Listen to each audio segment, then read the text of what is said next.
Hi guys, Arthur here from Homeowner DIY. In this video, I'm going to remove the setup for a dishwasher supply that has a leaking glow valve and then a shark bite stop. Now the glow valve, once it's open, it just starts leaking everywhere, so the dishwasher is not usable. So what I'm going to do is I'm going to prefab a hammer arrestor, a new valve, and then go onto the site and then sweat off the existing and install the new so the dishwasher is once again usable. So what we'll do now is look at our setup.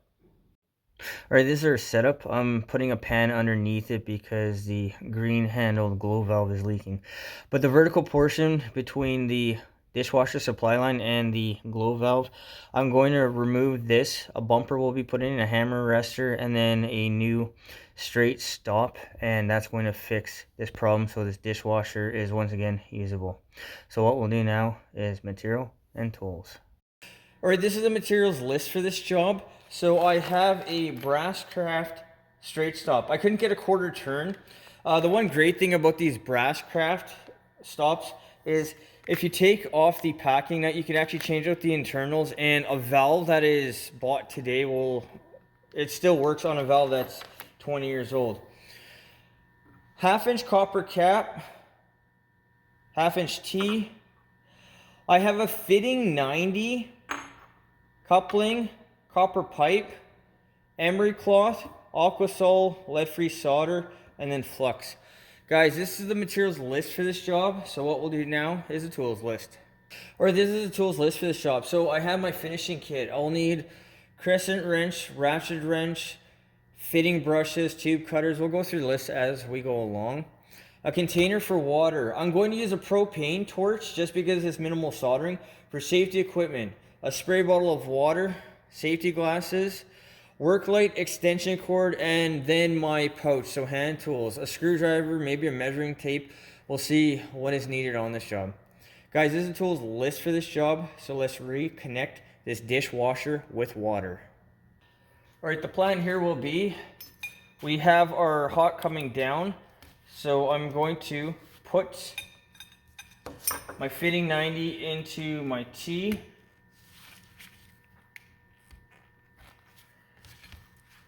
That will go there, cap on top. We'll have a piece of pipe coming up through and then the stop on this side. Now, this is the old school hammer arrestor. It used to be a piece of pipe that is vertical with a cap. The idea is that you're gonna have a pocket of air, and then over time, the pocket of air will get compressed by the water. This thing will eventually get waterlogged, but it will take like 20 years. So instead of spending $25 on an actual hammer arrestor, just doing it the old school way will work perfectly fine. Now, how high should this be? I don't think it really matters per se. I'm just going to cut it in an arbitrary place, just like right here, should be perfectly fine. And then I'm hoping that's going to not hit the hot that is coming across. Copper prep work is the same as usual, so cut the pipe, ream it, use emery cloth to clean the copper. Make sure that there's no dirt or stains or anything else where the solder won't stick, and then apply flux, and then it'll be ready for soldering. In this case, because the T and the cap are new, minimal cleaning is needed, but the pipe is tarnished. It's been in the garage for a little while, so make sure if you have pipe that is tarnished, not all shiny, make sure that you do a good job cleaning. It's better to make sure that you're through now than figure out that you have a problem on site. All right, take flux.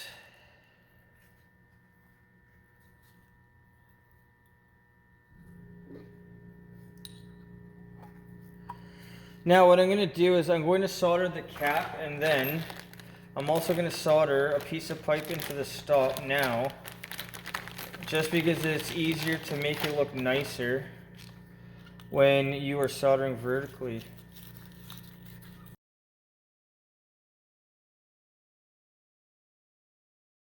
Alright, when soldering valves, I said this on other videos, but make sure that the valve is open, whether it's a quarter turn or a ball valve, because what you can do is you can either melt the rubber washer or the seat or whatever else. So as a rule of thumb, always make sure that you are going to solder your valves when they're open.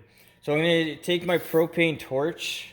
I'm going to solder the cap, since it's easier to make this look nice on the vertical, and I'm a stickler for making my soldering look good.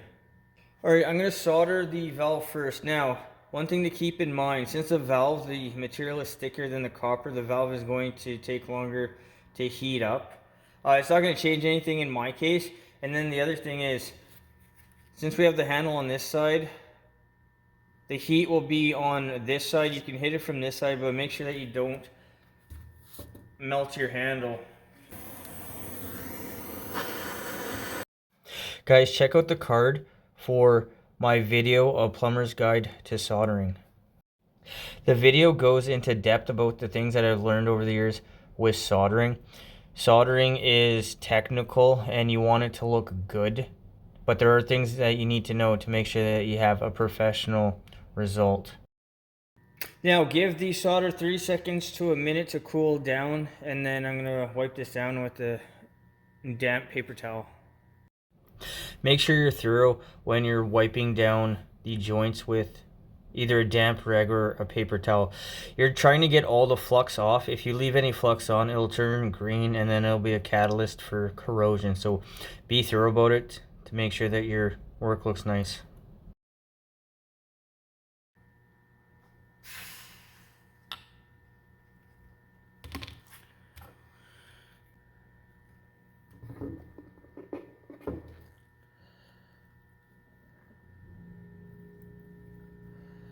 Alright, now we're going to do the same thing for our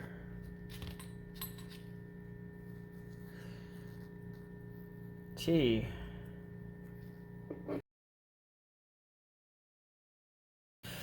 Now, because I don't know how much space is actually in the cabinet, I mean, it's pretty awkward.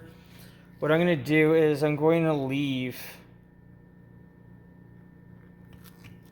just a little bit. I'm a proponent of always having a little bit of material. So if you have to cut this off, then you can at least solder another valve on if necessary. So I think right there should be fine.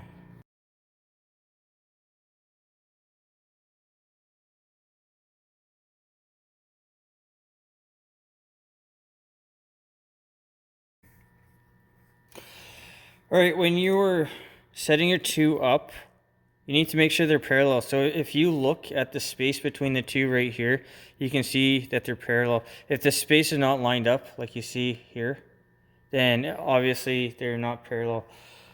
Remember, it's the little things that matter, it's the aesthetics. Okay, I've aligned the bumper with the handle so everything looks relatively straight. So I'm going to take my propane torch and then I'm going to hit it from this side here, and I'm going to try not to heat up my channel locks and discolor them. So this is what a bumper or a hammer arrestor looks like. It's going to be a vertical pipe that's capped off. The idea is that there's going to be a pocket of air just underneath the cap, and that's going to take up the shock when you have an automatic opening and closing valve. So you're going to find this on a laundry and a dishwasher. Now, for the most part, this is only going to be on an automatic valve. You can have hammer arrestor in other areas, but the idea is that you just have a cushion of air, and that's going to take up the shock. Eventually, it'll get waterlogged where you just need to drain down the system and then refill the air pocket, but it's going to be decades before that happens. Alright, now I'm going to finish doing the last three joints. So this, and that one there.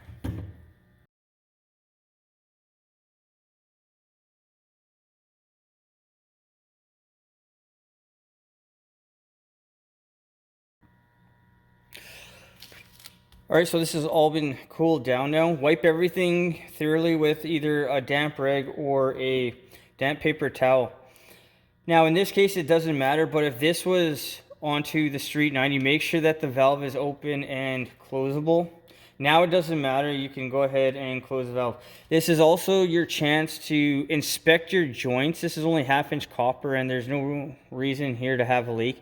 But make sure that you check everything all the way around to make sure that everything looks good. Remember, it's easier to do your prefab on a bench than trying to solder in a tight cabinet. And the last thing is, this is nice and straight to here. We look at it on the side, it's a slight bit out, but that's not a big deal. So the plan will be, when we're in the cabinets, I'll sweat off the glow valve coming down, cut this wherever it needs to be, and then we'll couple this back together. The line will come in here, and we're going to have now, this will be our bumper, so there'll be a pocket of air, and that is going to act as your shock absorber for the dishwasher. Here are the unit shutoffs. The blue handle is the cold, the red handle is the hot. Be aware, if you have single handle faucets, you can have a crossover if you use a faucet when one of the valves are shut off. But in this case, just the hot needs to be shut off. There is a valve that is after the glow valve for the dishwasher that has been shut off. So using a 5/8 wrench, I'm disconnecting the dishwasher supply line. Once the dishwasher supply line has been disconnected, the valve can be opened to drain the line out. The plan here is going to be to try to sweat off the glow valve. Since the pipe is so short, there's not much to cut and couple to, so I'm going to try this approach first before doing anything else. Trying to sweat off this glow valve, a couple things that you need to keep in mind. First of all, that the valve body, the brass, is thick, so it's going to take longer, and what you're looking for is the solder to liquefy. Now what I realized was this wasn't getting hot enough because there's water still in the line. So to address this, I take off the supply line off the hot stop to break the airlock. The supply line has been disconnected from the hot stop, so it's now been drained out. But what I noticed was the solder was sparking and it wasn't liquefying. So what I'm going to do is I'm going to add a little bit of new solder, and that is going to help to liquefy the old solder. Guys, check out the card because I have talked about this in a quick tip of the week video. Now you can see the glow valve sliding off with a little bit of persuasion. Make sure that you have channel locks because the whole contraption will get hot. Using a dry piece of paper towel, heat up the end of the pipe and clean off the solder so the coupling will slide onto the pipe nice and easily. For a measurement for the pipe, I'm just going to use my thumb eye it out to where I want it to be, and then I'm going to cut it. And now for the last time on this job, cut, ream, clean, flux, and get ready for soldering. So to get the coupling to slide on easily, what I'm going to do is I'm going to heat up the end of the pipe, and that is going to liquefy the solder, and then the part that I'm soldering on should be able to slide on fairly easy. This is just in case if you didn't get all the solder off and you have a glob and that's making it tough to slide the coupling on. I'm using my container pipe compound as a wedge underneath to hold what I'm soldering in place so it doesn't slide off when I'm heating it up. But because all the prefab has already been done, I just have to solder in the coupling, so this is going to be nice and easy. Since there's no water sitting in the line, this is as easy as it's going to get. Using a mechanic's mirror, check to make sure that your solder is all the way around, you didn't miss anything. It's easier to fix it now. And one other thing, when you're going to solder, always make sure that you start in the back so any drip will be in the back and it won't be visible. Finish off by using a damp paper towel to clean off any flux. When turning the water back on, open the valve just a crack to slowly refill the system. You don't want to shock the system, especially when the piping is older. Now the water can be turned back on to the kitchen faucet, and then also for the dishwasher. Now because the dishwasher has a glow valve, open it all the way and then give it a quarter turn back in. And then that is it for this job. There shouldn't be any leaks because most of this was done on a bench except for the coupling. Make sure to run the dishwasher to make sure that it's working properly. But other than that, this job is done. So what we'll do now There's no review of this job. Alright guys, so that concludes this job. So in my opinion, this is simple, not easy. You need at least intermediate soldering skills. It's easier to do it on a bench and then just do your final connections on site. Now keep in mind, having a leaking stop for your main can be a problem, and then you can run into other issues. So in my opinion, this is not quite DIY friendly, but it's simple, just not easy. You just need to know the nuances if you're gonna go ahead and do something like this. Now if the stop wasn't holding tight, then I probably would have shoved bread into the pipe to hold the water back and then do the soldering. We call it the bread trick in plumbing.